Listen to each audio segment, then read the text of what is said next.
Very busy day in the NHL on Wednesday. In addition to these trades that we've been talking about, another trade Wednesday saw the Sharks acquire Ty Dellandrea from the Stars for a fourth-rounder. San Jose also claimed Barclay Goodrow off waivers from the Rangers. That leads us to Harvey's Hot Takes with our friend Bryan Hayes. We got to start with that Pierre-Luc Dubois deal. He goes 1-for-1 for Darcy Kemper.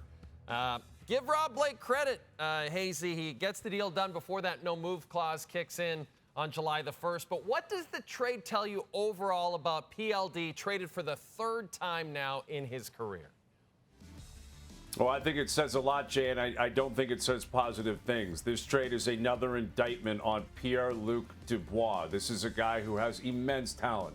He went third overall to Columbus. He's a guy that when he wants to play, he can hit, he can fight, he can skate, he can score. He's a playmaker. He's a stud. There's a reason why all these teams become captivated with the idea of Pierre-Luc Dubois maybe putting their team over the top because of all of the details I just supplied you in terms of how he can play the game. The problem is he's way too inconsistent.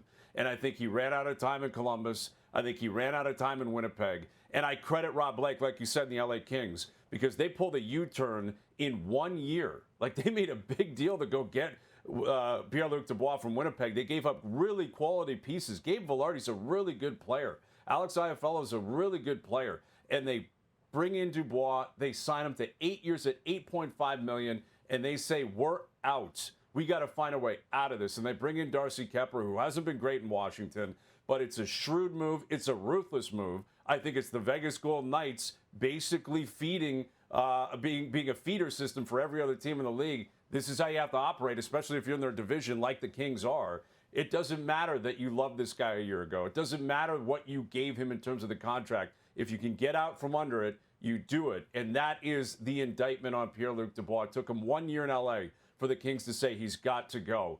And we're about to see best on best in the Four Nations Cup a year from now. We're about to see the best on best return to the Olympics in 2026. The truth is, the way this guy's capable of playing, Pierre-Luc Dubois, he should be on mock teams. Like, if he's at his best, Jay, he's a guy that you would love to have on your team. Guy that can play up the middle, play on the wing, play with grit, score goals. But he's not even close because he's taken himself out of it. The way he plays, the inconsistencies, they saw it in Columbus, they saw it in Winnipeg, they saw it in L.A., and my guess is they'll see it in Washington at some point.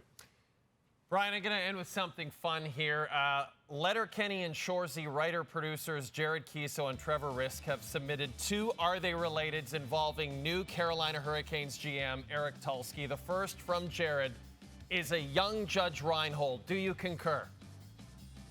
Yes, I concur. Now, if you're a Seinfeld fan, Tulsky, is he a close talker, Jay? If he's a close talker, then it puts it completely over the top. So, yes, I will confirm. And Trevor had this one, and I like this one, too. It's Eric Tulsky and legendary Kids in the Hall actor Kevin McDonald.